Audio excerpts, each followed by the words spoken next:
now. Oh, geez. Play. I'm hitting play.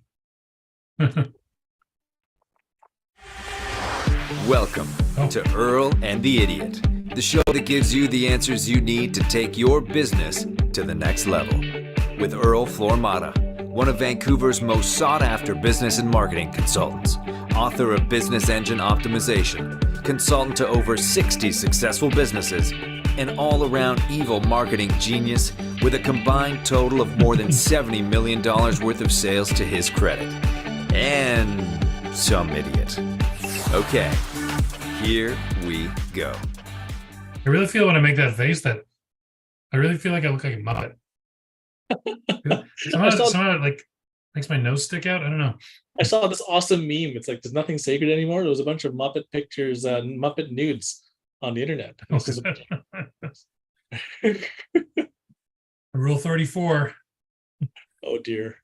So, it wasn't actually Rule 34. It was they were saying Muppet nudes, but it was just a bunch of hands doing this. So, oh, I get, yeah. Okay. so there you go. That's Rule 34 for Muppets. There you go. But yeah, I guess some congratulations are in order apparently. For what now? Finally been recognized as officially the idiot on the internet. Yeah. Someone reached out to me that I do not know. Just make sure I got his name right here. I'll shout him out on the show. Scott Smith. Scott Smith of Ontario. What did he say? Reached out to me. He said, "Hey, idiot, let's connect." There you go. That was your wish to be internet famous enough. People actually were comfortable with saying, "Hey, wait, are you?" Yeah, you're that idiot. There you go. So, and that's pretty good. It was funny, it hurt a little bit. I thought I'd be happier. There you go. But wait, there we go. Yeah, didn't I say it was a prize for the first person who did that? Who it's got to be in person. It's got to be in person. Okay, so it's got to be in person. There you go. So yeah, prize is still up for grabs. What is it, like $50 for Starbucks or something? I forget. Yeah, you said you put it up for us. Yeah, I'm totally down. So the moment that happens, there you go. Are you going to the on Wednesday? Next Wednesday? Is it next Wednesday? Probably. Sounds good. Let me double check on that. I like to go out there. There you go. I don't like going out when it's too hot. That boat gets crazy hot out on the water there. Yeah, absolutely. So and then in the winter it's too stuffy. We gotta go to all the ones in the fall, spring and fall, when the temperature's just right. There you go. Summer's too hot, winter's too cold. So go. So all right. So I'm opening up with a rant today. I'm abusing my platform to get this off my chest. Why are Facebook and Google, like when you go to use Facebook and Google for your business, why is it so effing complicated? I don't even understand, like, just the basic thing of like, okay, so here's your Facebook, like there's a Facebook business account. Yes. And then there's pages in the Facebook business account, but then there's other business accounts for the businesses I'm running, but the Facebook page isn't in that business account. I don't even know, I don't know where I am. I'm not even oriented to start understanding what I'm doing, let alone doing anything. And then you click on things, like there was a thing for connecting your WhatsApp account to your business account, but then it's not in your business account. There's some other WhatsApp thing, but there's no link to it. You have to go there directly. Like, it's insanity. I feel your pain. I was setting up someone's Facebook ads the other day, just getting it set up so that someone could take over. They keep moving the damn buttons. I'm like, where the hell did this button go? And what? Or they just rename it, call it something completely different. I'm like, wait, this, and you click on it, like, that's exactly what I was looking for, but that wasn't the name I remember. Right. So it's just like, oh man. So yeah, and they changed the name of stuff, like if you want to give someone access to an account, it was like administrator access is no longer called administrator access. It's now called everything bracket employer or something like that. Like something, they took it from a totally understandable word to something incomprehensible with brackets in it instead of just being a single word that meant everything. Like if they could just call it everything, fine, but then they like throw brackets around it. Yeah, there you go. So there's some love-hate relationship with Facebook and Google. I feel your pain. I feel you 100%. I just don't understand. Like, I like it's one of three options. One, I'm stupid, and it's actually a good way to organize things, and I'm the idiot, which is possible given my name. Two, they're stupid, and like no one cares to make, like, it has the feel of a thing that's been sort of built up over time by a team of people who never spoke to each other, and there was no overarching control over the whole thing. Or three, the third option is it's confusing on purpose to make you spend more money on your advertising than you want to spend. But that, I believe that's the case with Google Ads. I think Google Ads are doing the casino thing where they make it too confusing and you just end up spending more money. I don't know, because if you made it easier, it'd be easier to spend money, Right. Well, this is what I'm thinking. Like, make it easy to get, like, sorry, go ahead. It might be detrimental to they want you to spend more money. So wouldn't they make it easier to spend more money? I mean, if a casino was this complicated, the old people couldn't spin the slot machines, right? Just saying. Like, what's a bracket? Yeah, why is the bracket there? Like Google does confusing stuff. Like, my favorite example is when you choose your targeting for your Google ads. Yes. Right. And then you have to click underneath. You say, okay, I want to target people in British Columbia, or I want to target people in Vancouver. Yeah. There's a little arrow underneath. You have to click for additional options, and then additional options come up. And do you want to target people who live there, or target people who live there and are interested in there? Right. So if you're trying to sell carpet cleaning in Vancouver, if you don't untick, because default is people interested in there, you might end up showing your ads to someone in Ireland who is thinking about taking a vacation in Vancouver next summer. Right. That makes sense. Right. So I promise you, they made that intentionally confusing to increase your ad spend. Guaranteed. That is a thing for sure. So they make it worse. So anyway. All right. Anyways, rant over. I just had to I'm just so annoyed. I'm trying to get WhatsApp working, and I'm dealing with 6 different entities to try to get WhatsApp to integrate with the website and the CRM for my customer. 6 entities. They got to talk to each other. So that's why we hire integration specialists, and then they can make it happen, and they can suffer the stress for a lot of us instead. Oh, I am the integration specialist. Oh, well then, good luck with that. Yeah, thanks. All right, let's move on to things that don't upset me quite as much. Earl, how are you doing? How are you, Earl? I'm good. I got my little military looking imperial hat thing. So there you go. So good. You're the commander of this particular podcast. Life's been I can't complain too much lately. So there you go. Nice. All right. Let's dive right into it. We are talking joint ventures. Apparently you're having a lot of run-ins with needs for, or suggestions for, or opportunities for joint ventures this week, eh? Tons and tons and tons. I've been to 3 networking events. 3 people have thought about, growing their businesses. I'm like, have you ever considered partnering like this? And then they're like, this crickets. And they're like, no, never thought of that in years. And then they think about it for like 3 seconds. They're like, why don't more people do this? I go, I don't know. Why isn't Facebook easier to use? Who knows these things? Exactly. The mysteries of the universe. There are no answers. So we want to talk joint ventures. What? 42. 42 is the answer. Yeah. Yeah. So let's start by just tell our audience because I think there may be some confusion on this. I told someone, I suggested someone, one of my clients set up a joint venture, and they're like, oh, well, I don't want to enter into like a whole new LLC with somebody. Right. So what is joint venturing in the world of Earl? In just simple terms, it's just doing a deal with another company where you guys just share a resource, right?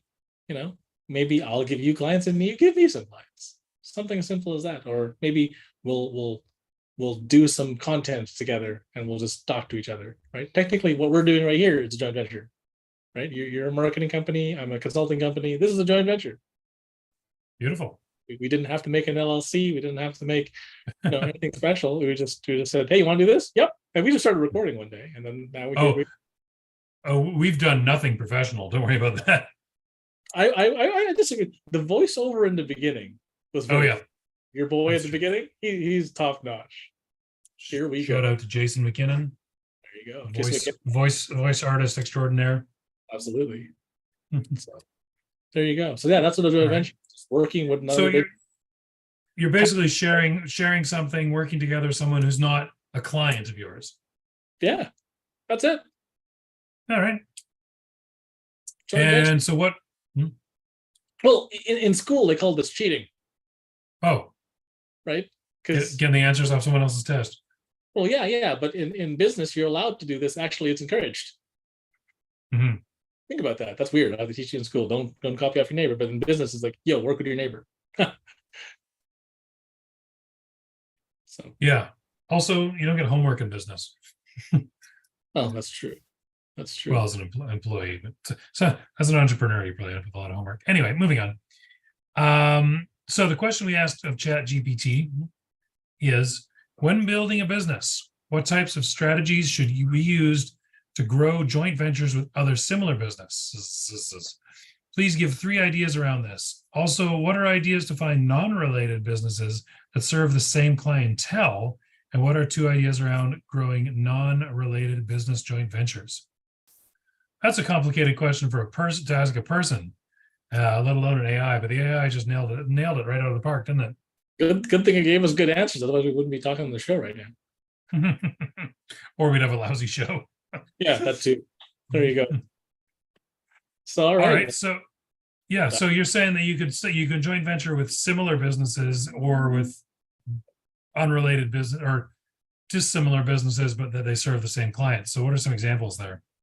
So a similar business would be. So I just got off a call with a doctor. Okay, so Dr. Garrett, shout out to you. And so the similar businesses would be, so he's a doctor that specializes in solving pain, right? He wants to fix pain, which is a really good thing to want to solve for people because people have lots of pain. So, the people who would make sense for a doctor that solves pain would be like a chiro or an RMT or a physio. Like those are all like businesses that make absolute sense, right?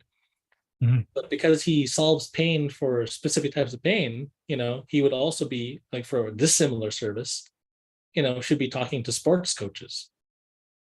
Because a sports coach, in like let's call it figure skating, that has nothing to do with a doctor. But if you're figure skating, your ankles are going to be shot eventually, right? And this man can fix ankle pain, right?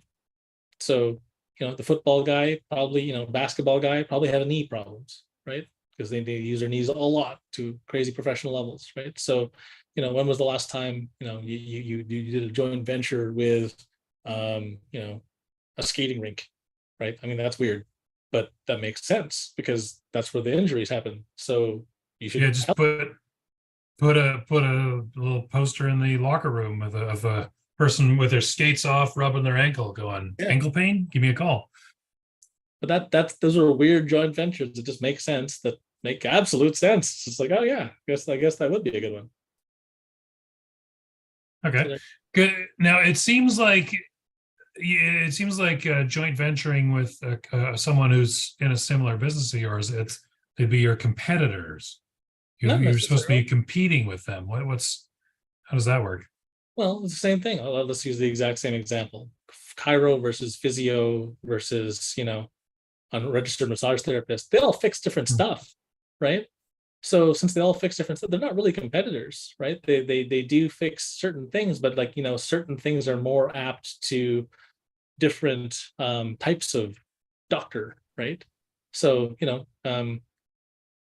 if you go to the general doctor, they'll help you with general stuff. But if you have like ear, nose, throat problems, there's an ENT doctor. That's their job, right? Like you watch Seinfeld, there was that one that ass man, right? So proctologist, yes. Right? So the proctologist is very different from the throat doctor. Do not confuse. Don't mix the tools up.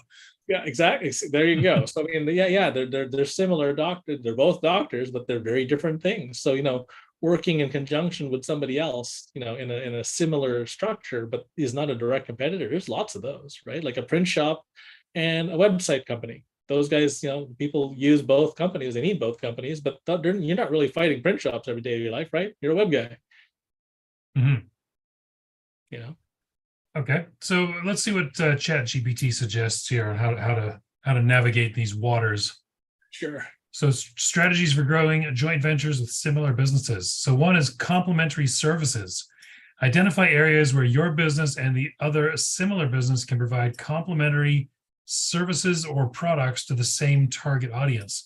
Collaborate on joint marketing campaigns, bundled offerings, or cross promotions that highlight the value of using both businesses' offerings together.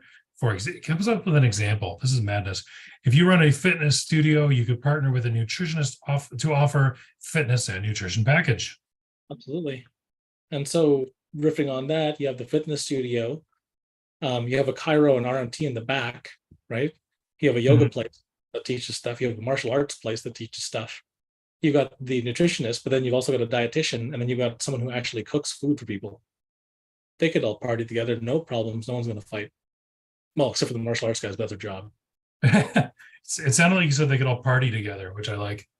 So, but that's complementary services. They all sing Kumbaya together, right? I mean, that's how it works, right? So if they all work together, everybody wins. So, and that's where, everyone rows the boat in the same direction. So you don't have to necessarily be like in the same building. No, not at all. I mean, the nutritionist and dietitian and the cook are probably not in the same building as the gym guy. Mm-hmm. So is this like a fancy way of saying just a referral network? Kind of, sort of, but some of the referral networks out there, like the BNIs of the world, are very structured, right? And lots of clapping, right? So not there's nothing wrong with BNI and lots of clapping, but like some people, they don't want to necessarily use that format or methodology. They don't want to meet every Wednesday at 6:30 in the morning or whatever. And so you don't necessarily have to follow one of those formats. Again, nothing wrong with the formats. If that's your cup of tea, go for it. Like if it works, then absolutely keep going. But you don't have to. Yeah, there's no rules in this game, but what you set up yourself, right? So the rules are set by the people. Right. So it's a referral network, but it's your own created entity, a little group of people that cross refer. Absolutely. I've seen like weird referral groups where there's no referral dollars passed back and forth. What happens is every time someone refers somebody something, a portion of the proceeds of that referral goes to a local charity, and then team, they all support that local charity up, but then in return, that local charity sends all the other businesses back to those business owners, and round it goes, right? So again, there's a lot of creative solutions around what you can do for your referral network. It's your referral network. Do whatever you want. Well, it's a funny thing when you can have a game where everyone wins, right? That's the way Monopoly was actually originally designed. There was a separate game called Prosperity, I think it was called. And so Monopoly and Prosperity, and it was by the same creator, and then Warner Brothers took just the evil one, where it's just capitalism for the win and destroy everybody. And Prosperity was a similar game where you had to get everybody else to win with you, right? And you didn't win unless everybody won. Unlike Monopoly, where it's like last one standing wins, and table flips happen, and people punch people in the face. So families end. Yeah, the family ender. All right, let's see what the next one is here. Shared resources. Pool your resources with the other businesses to create a mutually beneficial partnership. This could involve sharing physical space, equipment, or even personnel to reduce costs and increase efficiency. For instance, two small restaurants could share a delivery service to reach a wider customer base and save on delivery expenses. I can't get over the fact it's coming up with real world examples of this, concepts. So what higher level of learning is this? No kidding. Well, here's a fun one, right? So I learned about mergers and acquisitions by watching some guy buy all the strip clubs in Florida. Okay. God, there must be a lot of strip clubs in Florida. Well, what the hell does that have to do with whatever? And I'm like, okay, because it was a business conference, and this guy was one of the speakers. I'm like, wait, that's his topic? Okay, I have to see this. What I learned from buying strip clubs in Florida, So shared resources is one of those things, right? So pooling the resources with other businesses. So when the strip clubs all shared the same security companies, right, and worked together, They were able to get better rates by banding together, right? They were able to get better rates for security. They were able to get better rates for, funny enough, phone lines. They were able to get better rates for talent acquisition, right? So it was just across the board. I'm like, oh wait, so if you band together, you can get discounts? Yeah, absolutely. So there you go, shared resources, right? A bunch of us just recently banded together to buy a CRM system, right? And if we all banded together, it would only cost us X amount each, versus if we bought it ourselves, it would cost us in the, X number of, it would cost us probably 5 digits to get the same thing we got for 4 digits. Wow. Just banding together. Ta-da, share stuff. Oh, look, those lessons you learn in kindergarten, when someone gives you their peanut butter sandwich and you give them some carrots and it's a good trade for both sides, do it. Shared resources. Sharing is caring. Peanut butter and carrots. I had a friend, my mom was conscious of our health, and I had one of those friends that could eat anything and stay skinny, Yeah. And I guess a lot of people are like that when you're young, but he used to get the big wagon wheel. Remember the wagon wheels? Yeah, I remember the marshmallow chocolate wonderful goodness. Never shared it.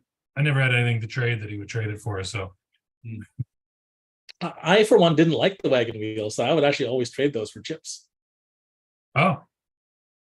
Huh. You're a savory versus sweet guy, huh? Yeah. I would trade wagon wheels for chips every single time. There you go. Okay, weirdo. So, yeah, and sharing space is interesting. I guess there's some businesses where the space is only occupied some of the time. Well, you and I went to that networking event a couple of months back where it was a shared office space, right? Yeah. They have the shared space for podcasting. They got a shared space for videos. They got a shared space for musical instruments, right? Right. Lunchroom.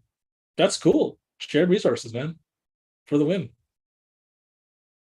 Nice. Hey, here's my idea. This is my big idea, and I probably won't ever execute it, so I'm going to throw it out there in the hopes that somebody else will. You've got malls or like, Real Canadian Superstore, things like that. Mm-hmm. Walmarts, other Walmarts are that, we got a big parking lot. Yes. And then after a certain time of day, the parking lot, in the nighttime, parking lot's empty. Yeah. Right? Hello, drive-in movie theater in the parking lot. Oh, absolutely. So in the Coquitlam one nearby here, back in the day before they demolished everything and turned it into like high rises and stuff, they used to have a giant ass carnival in the parking lot after hours. Mm-hmm. So there was so after hours they would just turn the parking lot into this big giant carnival thing, attract a whole crap ton of people, and the people would come there and they would rent the parking lot out for who knows how much money, right? There's a diner across the street from my place. It is trapped in the 50s. Like everything is like wood panels and like craziness, right? So stuff sound like 60s, 70s show, it's all there still. And people would rent out that diner for movie shoots all the time because it looked like that time period and still does. So I was just yesterday reminiscing, going, huh, look at that.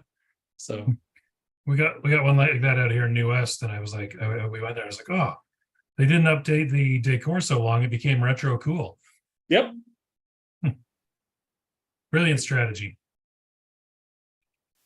All right. Any other ways that businesses could share resources other than space, equipment, personnel? Sharing personnel. Yeah, well, yeah. So I did this one talk. It's called Fuck Up Nights, and it talks about how you things up, right? And one of the very first agencies I ran, I hired a bunch of staff for every different position, and I didn't share any of them, and I should have, because one, I hired a bunch of full-timers and not thinking that you can hire people part-time, right? So I didn't realize that, and people think I'm smart and sometimes not. So it. And so had I shared personnel, that those personnel would still be around to this day, right? So we lost like half our staff when things got when we hit like a slow period. And had I shared the staff with other businesses that were in the same space, we totally could have made it. There you go. I guess things like accountants, stuff like that aren't necessarily a full-time type person. You could make them part of the network. For sure. Bookkeepers, that sort of thing. But make them part of the network, share them across multiple things. They stay in business, we stay in business, everybody floats together. Brilliant. All right, let's move on to the next one here. My mouse is inactive. There we go. I got a cordless mouse, and it used to, it sort of goes to sleep on you. Mhm. And I used to pick it up and flick it off and on again with the switch on the bottom. Yeah. I did that for like 2 or 3 years before I was like, you just click the left click button And it wakes up. on the top. And Yeah. anyway, idiot. Co-creation and innovation. Oh, I like this. Sounds very very Care Bears. Work together on joint projects or product development to create unique offerings that cater to your shared customer base. This could involve brainstorming sessions to develop new products, services, or experiences that neither business could achieve alone. This collaborative innovation could attract attention and loyalty from customers. For instance, 2 technology startups could collaborate and develop an integrated solution that combines their respective expertise. That's sort of vague, that last sentence there, but that's okay. Well, I mean, technically, we're 2 tech companies, right? And Yeah. I don't think the show would be as interesting if it was just me or just you. There's this collaboration, so co-creation and innovation, right? You crazy AI background and us using, like the crazy AI question answering, and then throwing stuff back and forth. This makes this material more palatable and interesting, because I mean, I could just turn this into an article and be done with it, or we could talk about it and have an open discussion, which makes it more interesting. And again, it's something that I couldn't do alone, right? It'd be weird if I just talked to myself. It's Earl and the Earl. It's like, what? So that's a less fun show, Yeah, just have to do 2 voices. Hey, what do you think, Earl? Yeah, that's a good idea. Like, exactly. And then people will think I'm crazy. So there you go. Instead they think you're crazy instead of just thinking I'm an idiot. So what have you seen in this space that's co-creation and innovation? Like what company have you seen companies come together to innovate? Like, okay, so here's a co-creation one that's relevant. I'm gonna date this video now, but it totally makes absolute sense. Oppenheimer and Barbie. Yeah. Right. Yeah. So you look at those 2 things, and like look at how many co-creations were with the Barbie project. Like, how many other brands did they convince to make pink and go crazy, right? Yeah, and so they're there's another crazy one. With that. Have you seen the Heineken ad? There's an ad out there right now. I'm pulling it up. That is freaking brilliant. And what I'll do is I'll bring up the Heineken ad here. So I just found it on the thing. There it is. So this is the Heineken ad. Here we go. Just pulling it up. Oh, I gotta switch to sharing just this. Adding an audio-visual component.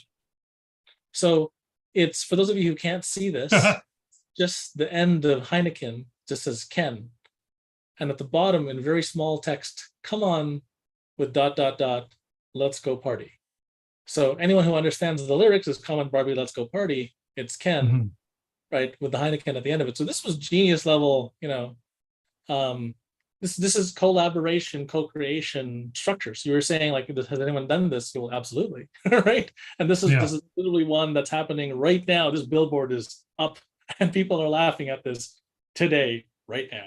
So there you go. I like that. I like, it's an impressive branding that if they just cut it off right at Ken, and you just saw the 3 letters Ken, you wouldn't get it.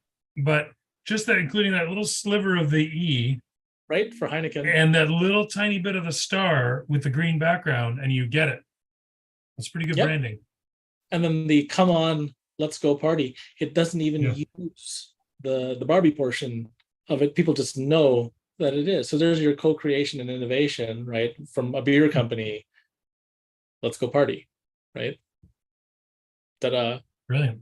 What about maybe a scenario where you might see, someone in your customer base or your field needs a service that you're not providing. You're like, okay, well, we're giving all these guys this, but geez, it'd be nice if someone were to come along and do blah for them. Yep. We're not set up to do that, but maybe another company could, and then you joint venture with them rather than trying to add it to your product line or service line. Absolutely. So here's another one, right? So I was talking with a guy who owns a trademark company, right? And the trademark company could totally be doing joint ventures with web hosting services that allow people to do a domain registry, right? Because you're a trademark company, domain registry, that makes sense, right? So, hey, you just bought this domain. Do you want to trademark it? And then vice versa. Hey, you just bought this trademark. The domain is available. Would you like to grab it before somebody else does? And so there's your innovation between the two companies and co-creation that works just very, very well, hand in glove. Nice. All right, let's move on to non-similar businesses. Not necessarily opposite, but not similar. Oh, this sounds exciting. Customer persona analysis. Ooh. Study your existing customer base and create detailed customer personas. Identify their needs, preferences, and behaviors. Once you have a clear understanding of your target audience, look for businesses that cater to similar demographics and psychographics. Oof. That's the best part. Sounds like an album by Kraftwerk or something, a 70s, 80s techno album. Psychographics. For example, if you have a high-end clothing store, businesses like luxury spas or upscale restaurants might share a similar clientele. I'll jump in here and say, so I saw a video the other day about Rolls-Royce. Yes. And they're like, notice you never seen a Rolls-Royce ad. You never seen a Rolls-Royce showroom. You know what I mean? They're not on the lot with other cars. They advertise them at private jet symposiums. Because the people buying private jets can afford a car to drive away from that private jet with.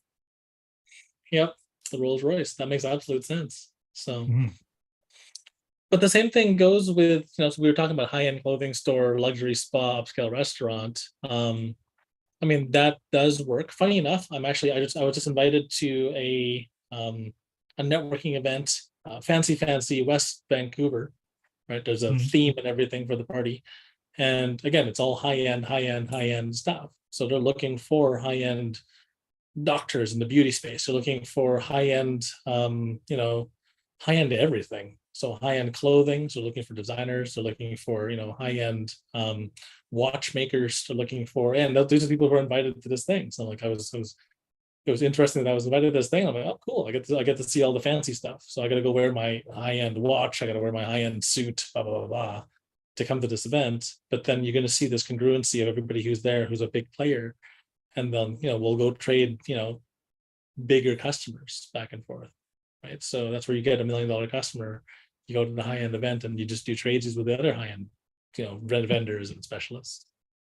You probably, when you're dealing with high-end customers, you probably shouldn't call it tradesies. I promise I won't use the word tradesies in West Vancouver. So there you go. You call it collaborative psychographic customer persona analysis swaps. Psychoanalysis swap. Yeah. So there you go. Tradesies. All right. Number 2 here is networking events. Attend industry-specific events, conferences, and networking sessions.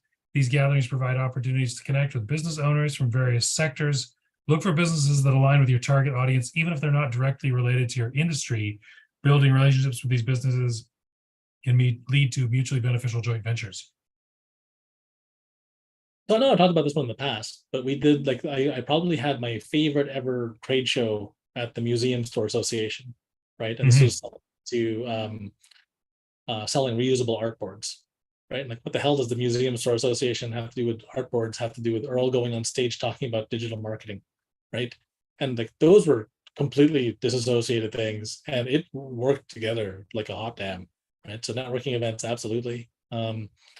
My buddy Matt just put out a crazy event that happened on Monday. So it's Wednesday today. So 2 days ago, he just invited a bunch of professionals to come hang out.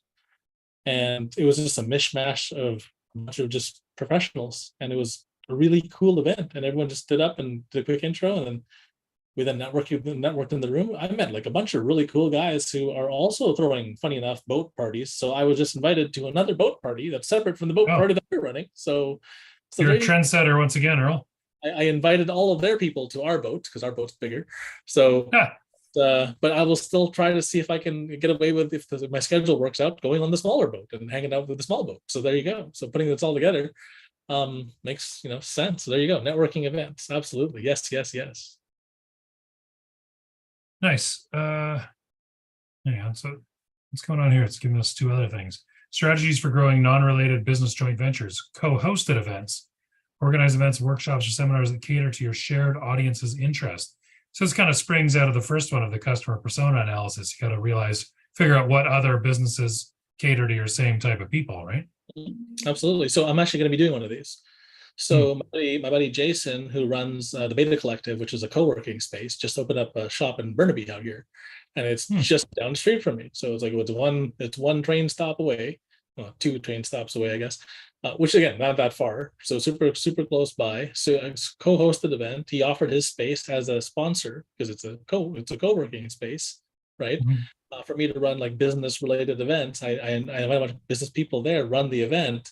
It's hosted there. Instead of paying him a bunch of money, we'll just by donation give to some local charity. Everybody wins, and the business owners get to see the co-working space. He gets a lot of traffic that comes in. I get a space to facilitate my event. The charity wins a little bit of extra money. Again, win across the board. Co-hosted events, absolutely stand behind them 100%. Nice. We also have cross promotions, develop joint marketing campaigns that highlight the value of using both businesses' offerings. This could involve co-branded content, social media campaigns, or even sharing mailing lists to reach a wider audience. For instance, if you have a pet grooming business, you could partner with a local pet supply store for a campaign promoting pet health and well-being. That's legitimately happening in town, actually. So there's a pet sitting place that just takes care of your pet. And while they pet sit, there's a pet trainer that trains your pet while they're at the pet sitting place, right? And then while they're doing that, there is a pet, it's a custom gourmet fufu pet food where they're, again, cross promoting with all these things. And then there's this weird new one. It's like a mini kennel outside of stores. So it's like a little fancy dog hotel. So instead of dragging, you can't bring your dog into some of these establishments. You just kind of pop them in a locker, essentially. And it's a fancy, like air conditioned, dogs don't have the time of their life in this damn thing while they're waiting for you, as opposed to just being tied to a post outside, barking at every random passerby. They're in this chill little kennel. There's food, there's water, it's nice. The store is the one who pays for this thing, and the dog owner feels like their best friend has just been respected, so they want to spend money at this establishment now. So whereas before they couldn't even go in because then they don't want to tie their dog up and leave them outside in the hot or the cold or whatever, right? So there you go. Cross promotions. There's a lot of cross promotions happening in every field, not just pets, right? Just restaurants doing this thing. Well, McDonald's is offering Squishmallows now. I don't know if you noticed. I did see that. My wife wants pineapples, so I'm like, now I have to go to McDonald's and find stupid pineapple Squishmallow. So all right, if we've got the axolotl, the koala, and the frog so far. We want the pug. My girlfriend wants the pug. Okay, there you go. So we'll joint venture. If you find the pug, get 2, and if I find the pineapple, I'll get 2 of those.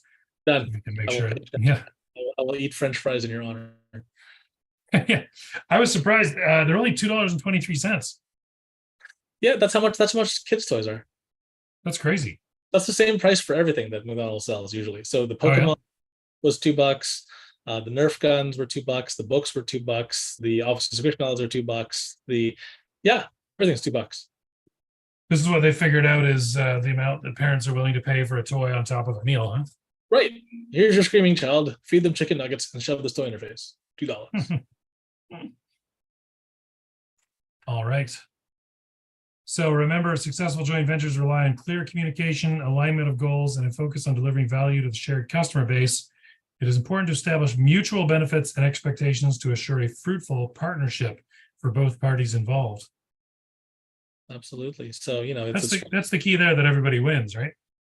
Well, it's like I scratch your back, you scratch mine. Like, if it's a one-way thing where one party is sending the other guy leads, and the other guy's not paying them for the leads and then not sending leads back, well, that's unfair, right? So how long is that relationship going to last? Not very long, right?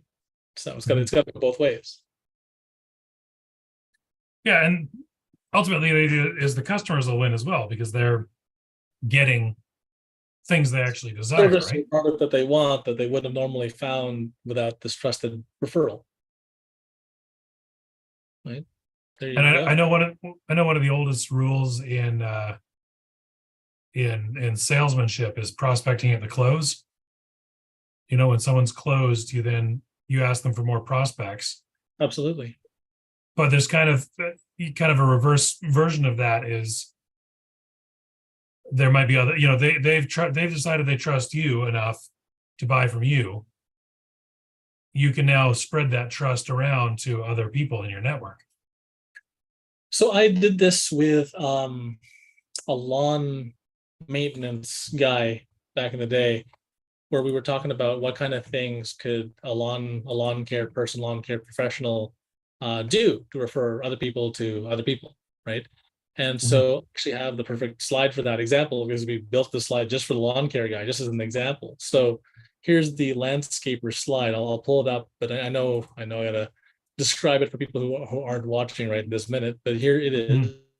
Here's the landscaper slide. The landscaper can also sell tree trimming, deck building, fencing, stonework, sprinklers, outdoor lights, outdoor kitchens, and pools, right? There's a lot of stuff that the landscaper can sell because the landscaper did a good job. You trust them when they refer you to somebody else in that space. And then this presentation was about recurring. So in the recurring space, the landscaper could also sell not just tree trimming, but pest control, security, and solar. And this stuff will pay them forever and ever and ever, right? So there's stuff that you can do that would give both ends of the equation, and everybody's kind of happy. So there's stuff that, again, people are willing to listen to what you have to say if you give them a good product or service, and they'll give your friends and the people that you have influence over in the circle a fair shot at the can, right? And then there you go. So nice. Which brings I think that brings us to hack of the week. Maybe our smoothest one yet. There you go. So find 10 other businesses in your space, right? Everyone's job is to write 3 articles each, just 3. The most common questions in your space.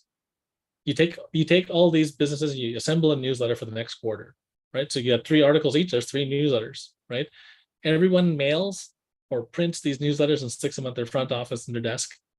And if every business had like 100 people in their list, I'm using small businesses as it's like a really small example, times 10 is 1,000 new eyes on your business, just because everybody's working together to showcase this thing. Now, I did this for the doctor I just got off the call with, right? And his particular clinic has somewhere between 3,000 and 5,000 people on their list. And anybody else in the space, you'd relegate about the same amount. So if there's 3,000 and there's 10 people per the structure, that's 30,000 eyeballs you've just kind of been exposed to. And the hilarious thing is it costs you nothing but the print or the email, right? So super low cost, very effective. Even a 1%, conversion on eyeballs from the 30,000 is 300 new potential clients. He said it took him a year to do that the first time around.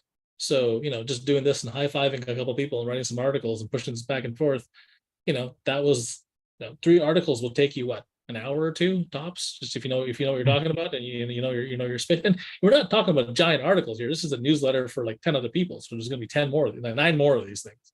So you don't want giant stuff. You just want to say, hey, I fixed this. Here's how we fixed it for Bob. This is what Bob's experience was. You should come see us if you have this problem, right? And then thematically you put that all together. And there you go. You got some interesting stuff people would want to take a look at. So again, you were saying, here's a picture of the guy rubbing their ankle. Hey, does your ankle hurt? Here's how we fix that. Here's how we fix that from this point of view. Here's how we fix that from a naturopathic, a chiropractic, a RMT, et cetera, right? If the pain feels like this, see this person. If the pain feels like that, see this person, right? And if it's okay, here's some weed. So hang on, I got to idiot this up a little bit because I'm not totally sure I'm following. So this would be like, you wouldn't, like, let's say you're a dentist. Yeah. You wouldn't necessarily want to partner with 10 other dentists.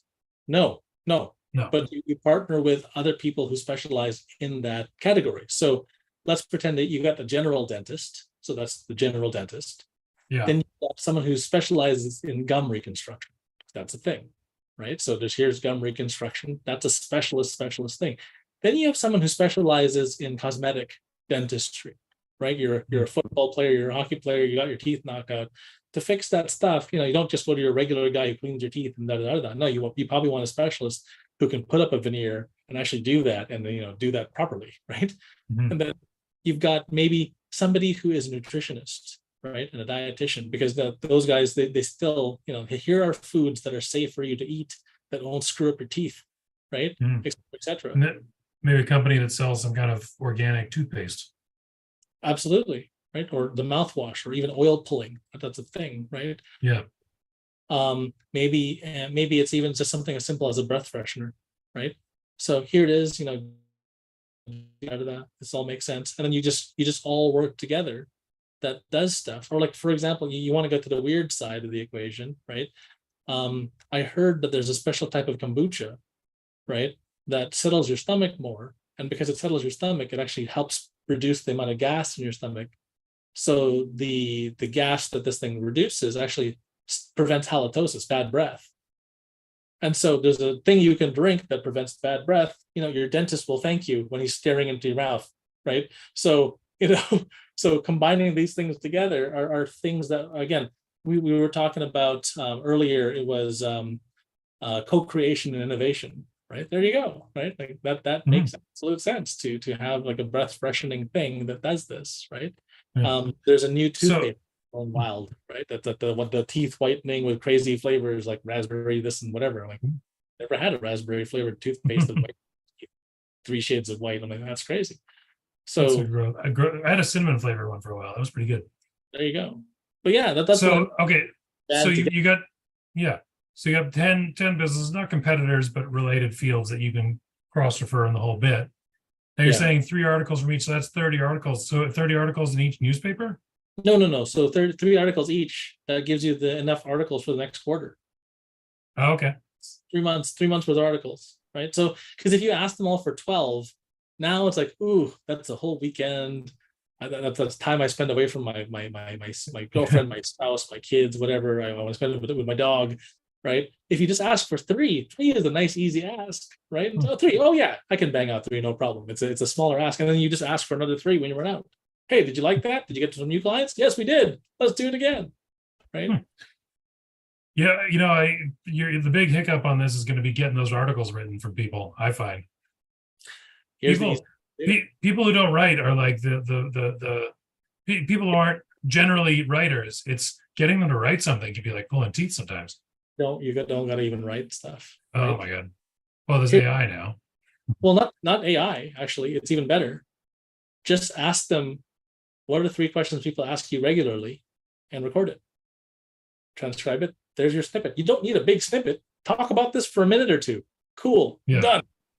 That's it. Your article's written. Right. So I had this one dentist back in the day. I'm not going to name names because I'm shaming him. And sometimes he wouldn't write shit. It's like, oh my God, we need content for the thing. If you don't write anything, I'm going to put down Dr. So-and-so didn't write any content. So this is the content for today. Nothing. Right. And, he laughed and he didn't. So I did it. I posted it.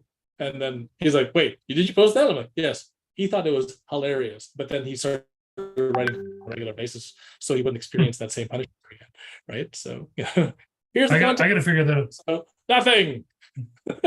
Right.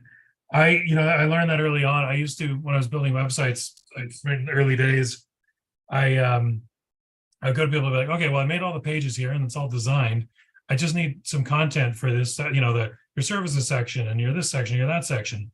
So just you write that up for me. And I always say, doesn't need to be good. Just write something and I'll edit it, make it sound good. That never happens. Never. I got a guy I'm running an experiment on, or if he's out there, hi. I built his website in 2015. And I said, okay, just write. And he wrote like legal papers, he wrote news articles, all kinds of stuff. And I was all right, so just send me that data and I'll fill it in and then you'll have a website. And he's like, okay.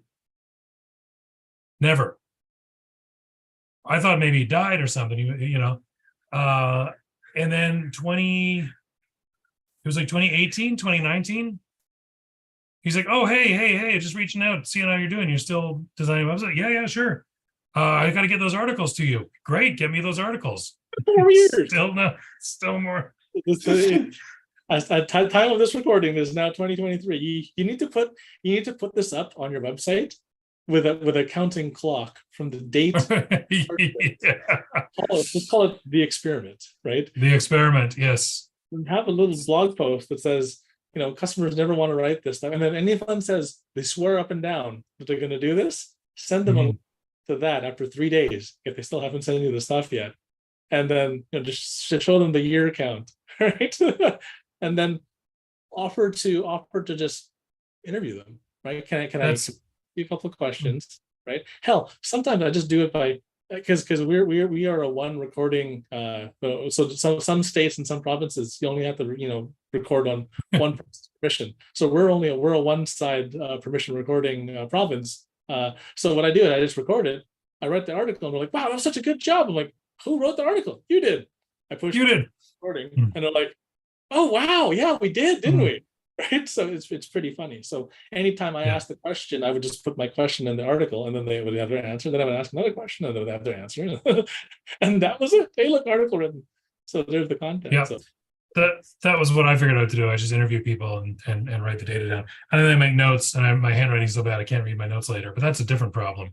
It's not going to solve that on today's show. Just record it, like you said, right? Yeah. Record it, huck it into YouTube without publishing it. YouTube has an automated transcriber thing built into it because it's free, costs you nothing. You just copy it is, and then you throw it. There's another second hack of the week. Second hack of the week. So yeah, that's good. Just cheat function, and there we go. And that's how we're going to end today's show. Hey, double hacks. Double hacks, and we're right on the hour. Perfect. There you go. Thank you, Earl, very much for your insights. Thank you, AI, for doing the heavy lifting for us. Thanks, me, for just sort of having funny things to say sometimes to ease the tension a little bit. You are the co-host.